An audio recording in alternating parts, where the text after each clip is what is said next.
Halo anak-anakku kelas 4, bagaimana kabar kalian semuanya? Miss berharap ya kalian semua dalam keadaan yang sehat dan kita tetap penuh dengan semangat. Oke, hari ini kita akan mulai pembelajaran tematik kita. Kita akan membahas tema 4D, subtema 2, tentang pekerjaan di sekitarku. Hari ini kita akan membahas pembelajaran 1 dan 2. Di pembelajaran 1 dan 2 ini kita akan belajar 5 mata pelajaran. Oke, kalian sudah siap?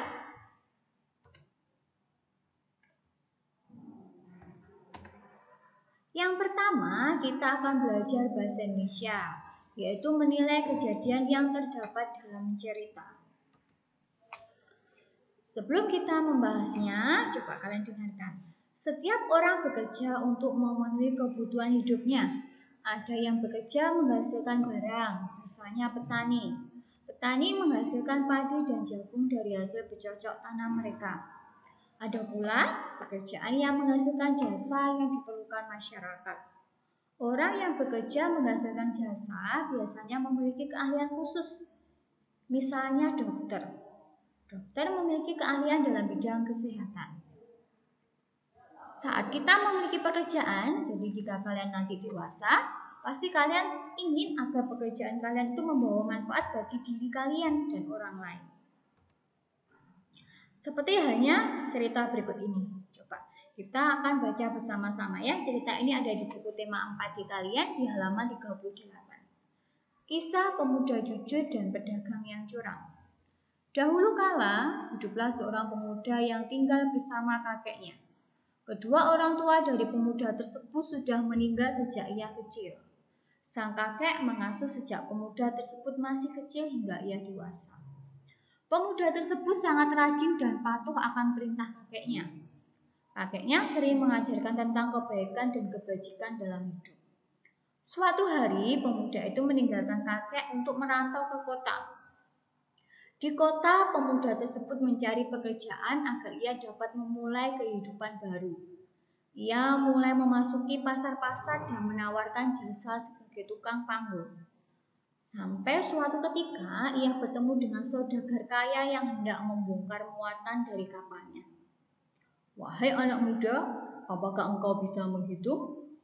Si saudagar bertanya kepada pemuda tersebut. "Bisa, tuanku, hamba sangat mahir berhitung," jawab si pemuda. Pemuda tersebut lalu bekerja sebagai bawahan si saudagar. Awal mulanya, si pemuda diperintahkan bekerja untuk menghitung barang dagangan yang terjual oleh si saudagar. Sang pemuda sangat bersyukur sekali mendapatkan pekerjaan tersebut. Suatu ketika, ia diperintahkan saudagar itu untuk ikut berdagang ke sebuah pulau yang belum pernah ia kunjungi. Sesampainya di sana, ia diperintahkan untuk memberatkan timbangan yang digunakan berdagang agar si saudagar mendapat keuntungan yang sangat besar dari pembeli di pulau tersebut. Si pemuda sangat terkejut atas perintah sang saudagar. "Maaf tuanku, bukan maksud hamba untuk menolak perintah tuan. Akan tetapi, bukankah hal ini merupakan tindakan tidak terpuji?" tanya si pemuda dengan sangat lugu. Si saudagar langsung tertawa terbahak-bahak dan berkata, "Wahai pemuda, kamu ini sangat pintar dalam berhitung. Namun dalam berniaga, ilmu yang kau miliki adalah nol besar. Tidak ada," kata si saudagar. Lalu saudagar itu melanjutkan perkataannya. "Tahukah engkau bahwa itulah yang membuat aku kaya raya seperti ini? Janganlah menjadi jujur ketika kau berdagang. Itu akan membuatmu tidak pernah kaya." Si pemuda bangkit dari tempat duduknya sambil berkata, "Maaf tuanku, hamba bekerja bukan hanya untuk makan, tetapi hamba bekerja untuk mencari keberkahan. Jika cara tuan berdagang seperti ini, maka mulai saat ini hamba berhenti bekerja. Masih banyak pekerjaan di luar sana yang penuh keberkahan, asal hamba mau jujur dalam hidup ini," kata si pemuda dengan tegas. Mendengar si pemuda berhenti bekerja, si saudagar semakin tertawa terbahak-bahak. Si pemuda pun pergi meninggalkan kios si saudagar itu. Ternyata kepergian pemuda tersebut terendus oleh para pembeli yang sedang mengerumuni kios si saudagar. Mereka tahu bahwa saudagar kaya itu tidak jujur dalam berdagang. Mereka akhirnya mengembalikan barang untuk meminta uangnya dikembalikan. Si saudagar sangat merugi hal itu dan pulang kembali tanpa untung sepeser pun. Lama-kelamaan usaha saudagar kaya tersebut bangkrut karena ketidakjujurannya. Orang-orang tidak ingin lagi membeli barang dagangan kepadanya. Singkat cerita, karena kejujuran dan keuletannya dalam bekerja, akhirnya si pemuda menjadi seorang saudagar kaya raya. Banyak pembeli yang senang membeli barang-barang dari si pemuda karena kejujurannya. Nah, setelah kalian membaca, maka kalian akan menjawab beberapa pertanyaan di buku tema 4D kalian di halaman 39. Nomor 1. Siapakah tokoh yang ada dalam cerita tersebut? Ya, seorang pemuda dan seorang saudagar kaya. Apa yang menyebabkan saudagar kaya menjadi bangkrut? Karena ia tidak jujur dalam bekerja. Pertanyaan ketiga, apa yang menyebabkan pemuda tersebut menjadi saudagar yang kaya raya? Karena kejujuran dan keuletannya dalam bekerja. Apa pelajaran yang dapat kamu ambil dari cerita di atas? Kita harus jujur dalam bekerja. Oke, kalian bisa menuliskan jawabannya di halaman 39 ya. Oke, nanti pertanyaannya jadi sudah kalian jawab. Oke. Sekarang kita akan membahas tentang pelajaran IPA. Menjelaskan dampak pemanfaatan teknologi terhadap kelestarian sumber daya alam. Indonesia disebut sebagai negara agraris karena sebagian besar penduduk bekerja di sektor pertanian. Mayoritas petani di negara kita bercocok tanam padi dan tanaman palawija lainnya, seperti jagung, kedelai, singkong, kacang tanah, dan lain-lain. Para petani tersebar di hampir seluruh wilayah Indonesia yang terbentang dari Sabang sampai Merauke. Sebagian besar petani di Indonesia masih menggunakan peralatan tradisional. Hanya sebagian kecil saja yang menggunakan peralatan modern. Nah, seperti dengan Pak Seno. Pak Seno ini adalah paman Nina yang tinggal di desa. Ia berkunjung ke rumah Nina selama beberapa hari. Pak Seno menceritakan kesehariannya sebagai petani. Nah, berikut adalah bacaannya tentang Pak Seno. Kita akan membaca bersama-sama ya. Bertani dengan peralatan tradisional. Pak Seno memiliki sebidang tanah. Ia menggunakan sawahnya untuk menanam padi. Sebelum melakukan penanaman, Pak Seno menggunakan parang. Setelah itu, ia mengairi sawahnya untuk memudahkan proses pembajakan agar mendapatkan tanah yang gembur dan halus. Proses pembajakan menggunakan luku. Luku adalah alat pembajakan sawah yang dipasang di leher kerbau yang kemudian ditarik oleh kerbau tersebut. Setelah tanah gembur, lahan diairi. Selanjutnya, Pak Seno menggunakan garu untuk meratakan tanah agar seluruh permukaan tanah terairi dengan baik. Pak Seno kemudian membiarkan lahannya selama kurang lebih 2 minggu hingga tanah menjadi berlumpur. Selanjutnya, Pak Seno membuat pola tanam di lahannya tersebut. Pembuatan pola tanam bertujuan untuk memberi batas jarak antar tanaman agar lebih mudah ketika menanam bibit padi. Pak Seno juga tak lupa membersihkan lahannya dari gulma dan rumput liar serta melakukan pemupukan.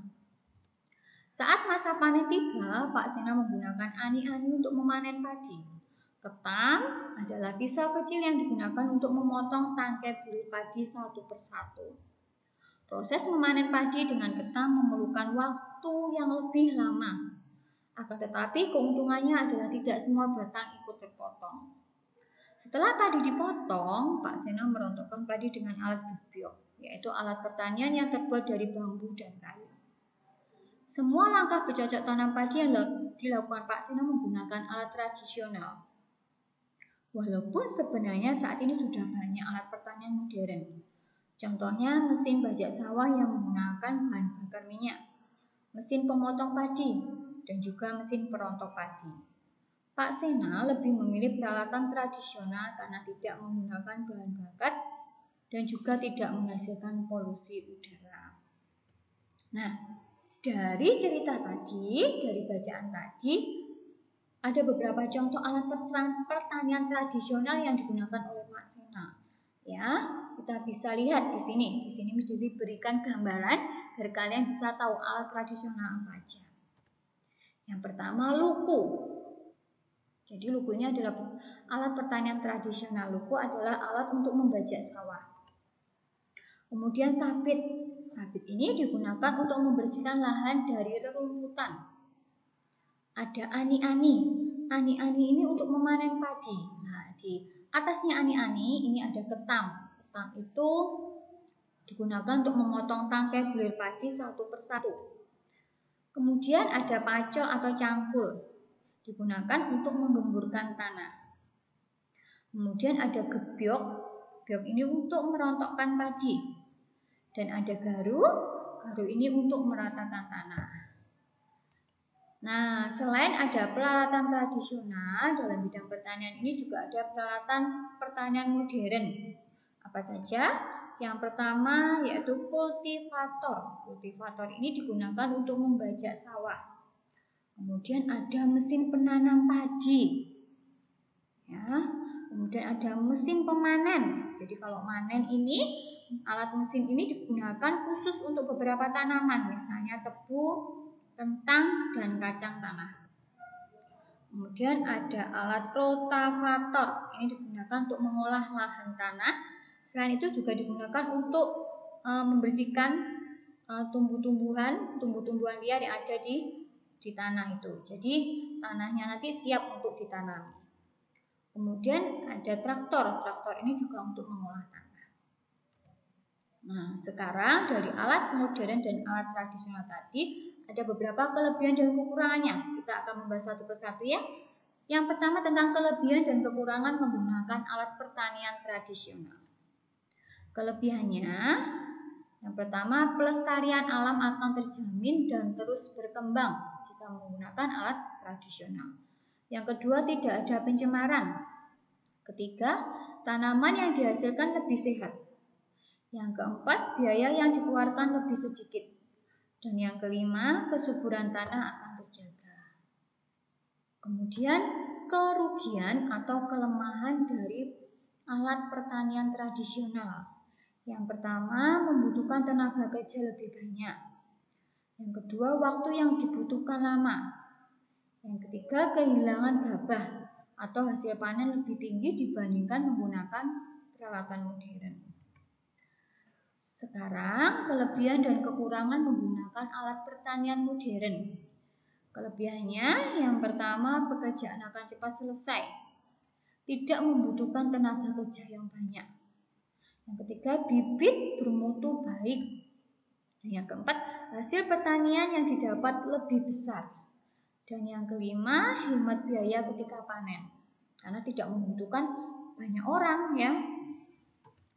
Kemudian kekurangannya atau kelemahannya dari menggunakan alat pertanian modern ini, yang pertama penggunaan pupuk dan pestisida dapat merusak lingkungan.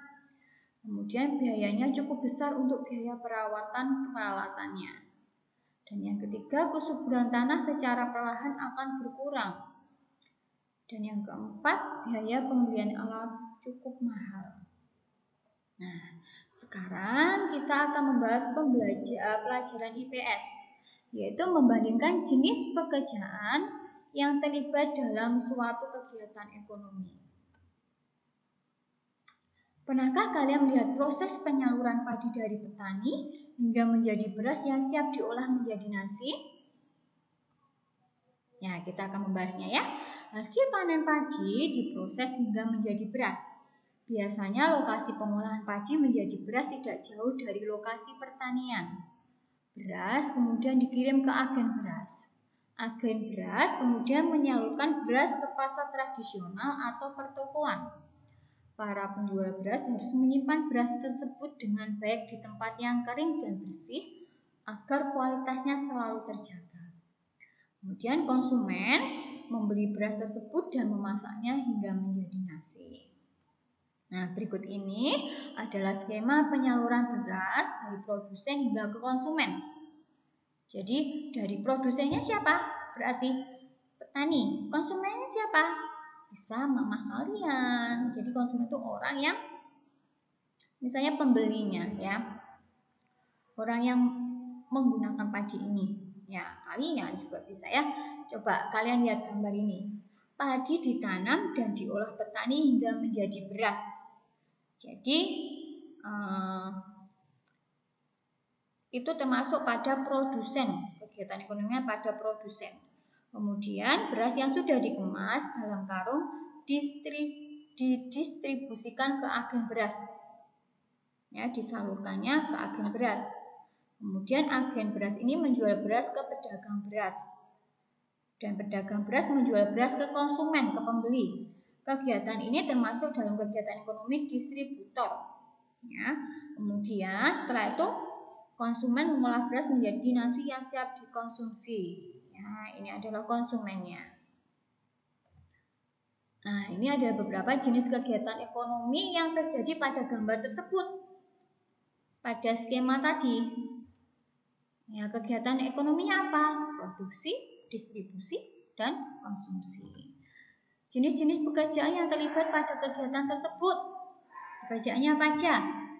Ya, ada petani dan juga ada pedagang. Sekarang dari kegiatan jual beli itu ada yang menghasilkan barang dan juga ada yang menghasilkan jasa. Coba kalian perhatikan di sini. Yang pertama kita akan membahas pekerjaan yang menghasilkan barang. Pekerjaan yang menghasilkan sesuatu berupa barang yang merupakan kebutuhan manusia. Contohnya apa saja ini? Ada pengrajin, ada penjahit, ada penjual makanan, ada nelayan, kemudian peternak, dan ada petani. Itu adalah pekerjaan, contoh pekerjaan yang menghasilkan barang. Yang kedua, pekerjaan yang menghasilkan jasa. Pekerjaan yang memberikan pelayanan kepada masyarakat. Contohnya apa saja? Dokter, guru, tukang cukur rambut, kemudian ini adalah petugas kebersihan ya, yang suka membersihkan jalan-jalan itu. Kemudian ada montir atau tukang servis. Ya, ada montir dan ada tukang servis ya. Atau bengkel ya, montir itu ya, tukang bengkel. Kemudian ada servis. Nah, selanjutnya kalian perhatikan ini ada di buku tematik 4D di halaman 42 ya. Coba kalian bisa membuka buku kalian.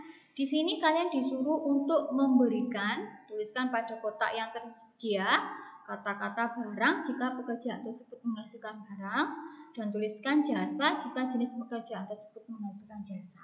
Oke, kita akan membahasnya ya. Yang pertama, kalian coba lihat. Itu adalah pekerjaan seorang pengrajin. Nah, pengrajin menghasilkan barang atau jasa? Ya, pengrajin menghasilkan barang. Yang kedua, ada suster ya. Ada pegawai kesehatan ya. Coba. Atau petugas rumah sakit menghasilkan barang atau jasa? Oke, menghasilkan jasa. Yang ketiga ada guru. Guru adalah pekerjaan yang menghasilkan jasa. Dan yang keempat adalah petugas kebersihan. Petugas kebersihan ini adalah pekerjaan yang menghasilkan jasa. Oke, di buku kalian tinggal menuliskannya ya. Oke, sekarang kita masuk di pembelajaran 2. Sebelum kita masuk, kalian coba lihat. Ada beberapa gambar di samping ya. Coba kalian bisa memberikan garis ulang. Ini ada di buku tema 4D di halaman 45. Kalian disuruh memberikan garis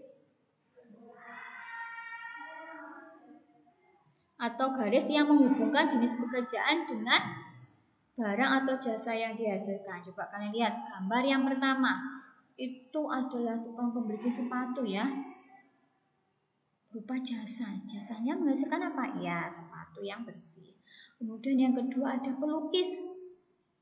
Menghasilkan barang yang dihasilkan iya lukisan. Dan yang ketiga adalah pengrajin. Barang yang dihasilkan pengrajin gerabah ya. Iya. Oke. Sekarang kita masuk ke pelajaran PPKN, mendiskusikan makna sila kedua Pancasila. Semua jenis pekerjaan baik dan bermanfaat. Oleh karena itu jangan pernah beranggapan bahwa satu pekerjaan lebih baik dibandingkan pekerjaan yang lain. Tidak membeda-bedakan jenis pekerjaan itu sesuai dengan pengamalan sila kedua Pancasila. Coba sekarang, kalian masih ingat apa bunyi sila kedua Pancasila? Dan apakah lambang dari sila kedua Pancasila? Ya, sila kedua Pancasila berbunyi kemanusiaan yang adil dan beradab. Lambangnya atau simbolnya adalah rantai. Nah, ini kita akan membahas tentang makna dari simbol sila kedua ini. Simbol sila kedua ini terdiri atas dua mata rantai. Yang pertama, coba kalian lihat benar-benar, itu ada dua jenisnya ya. Yang pertama, mata rantai berbentuk segi empat. Ini melambangkan laki-laki. Dan yang kedua, mata rantai berbentuk lingkaran. Ini melambangkan tentang perempuan. Mata rantai yang saling berkaitan melambangkan hubungan antara manusia yang harus bersatu dan saling membantu sehingga menjadi kuat seperti rantai. Nah, berikut adalah makna sila kedua dari Pancasila. Yang pertama, menempatkan manusia sesuai dengan hakikatnya sebagai makhluk hidup. Yang kedua, menjunjung tinggi kemerdekaan sebagai hak segala bangsa. Yang ketiga, mengutamakan kebenaran dan keadilan. Berikut ada wujud pengamalan sila kedua Pancasila. Yang pertama, mengakui persamaan derajat, hak, dan kewajiban manusia. Yang kedua, saling menyayangi sesama manusia. Yang ketiga, mengembangkan sikap tenggang rasa terhadap orang lain. Yang keempat, menjunjung tinggi nilai kemanusiaan. Yang kelima, gemar melakukan kegiatan kemanusiaan. Yang keenam, berani membela kebenaran dan keadilan. Yang ketujuh, mengembangkan sikap saling menghormati serta dapat bekerja sama dengan orang lain. Nah, di sini Miss Devi pisahkan satu persatu ya. Contoh perilaku yang sesuai dengan sila kedua Pancasila. Yang pertama, di lingkungan sekolah. Yang pertama, menjunjung tinggi kesopanan dalam pergaulan antar teman di sekolah. Yang kedua, melaksanakan program sekolah yang berkaitan dengan usaha kemanusiaan. Yang ketiga, menegur teman yang mencontek. Jadi kalau kita melihat teman yang sedang menyontek, kita harus berani menegurnya atau menasihatinya. Dan yang keempat, membantu teman yang mengalami kesulitan.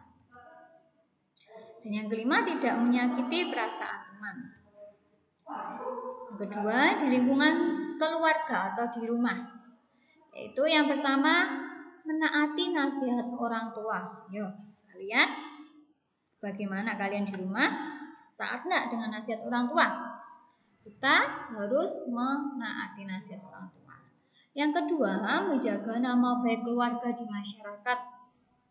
Yang ketiga, melaksanakan hak dan kewajiban dengan baik. Yang empat, saling membantu antar anggota keluarga. Dan yang kelima, tidak saling mencampuri. Salah ya Miss Devi, tulisnya tidak saling mencampuri hak anggota keluarga lainnya. Kemudian di lingkungan masyarakat. Yang pertama, membantu korban bencana alam. Yang kedua, memberi sedekah kepada fakir miskin. Yang ketiga, tidak menyakiti dan memfitnah orang lain. Yang keempat, meminta izin bila kita meminjam barang orang lain. Yang kelima, berlaku sopan kepada orang lain. Nah, sekarang coba kalian perhatikan gambar berikut. Peristiwa mana yang merupakan pengamalan sila kedua Pancasila? Ini ada di halaman 45 Coba. Berilah tanda centang pada peristiwa yang merupakan pengamalan sila kedua Pancasila. Gambar yang pertama, coba kalian lihat. Nak, bisa bantu nenek membawakan barang bawaan nenek? Maaf nek, tasku saja sudah berat. Bagaimana dengan gambar ini? Ya, gambar ini tidak menunjukkan pengamalan sila kedua Pancasila. Oke. Gambar yang kedua. Saya izin salat dulu ya teman-teman. Silahkan Nina. Bagaimana gambar kedua ini? Ya, gambar ini menunjukkan pengamalan sila-sila kedua. Sekarang gambar yang ketiga. Mari aku bantu. Itu ada teman yang terpeleset. Terima kasih ya. Iya, gambar ketiga menunjukkan. Gambar yang keempat. Budi, kamu tidak boleh mengganggu teman lain. Maafkan aku ya. Dia mau mengakui kesalahannya. Berarti gambar keempat menunjukkan. Nah, sekarang kita masuk ke pelajaran terakhir SPDP, menggambar sesuai kreasi. Melukis merupakan salah satu kegemaran seorang pelukis itu selalu memiliki ide-ide yang kreatif sehingga gambar-gambar yang ia buat begitu indah dan unik. Nah, sekarang untuk SPDP tugas kalian adalah gambarlah peristiwa yang menunjukkan makna sila kedua Pancasila. Gambarlah sesuai kreasimu, jadi bebas. Tadi ada contoh-contohnya ya, ada di rumah, di masyarakat, di sekolah. Kamu bisa gambarnya sesuai kreasi kalian. Gambar kalian bisa kalian warnai juga. Kalian bisa menggambarnya di buku tema kalian, ada kotaknya di situ ya, di halaman 48. Kalian bisa menggambarnya di situ. Oke, pelajaran kita hari ini sudah selesai. Ya, ucapkan terima kasih buat perhatian kalian. Tuhan Yesus memberkati.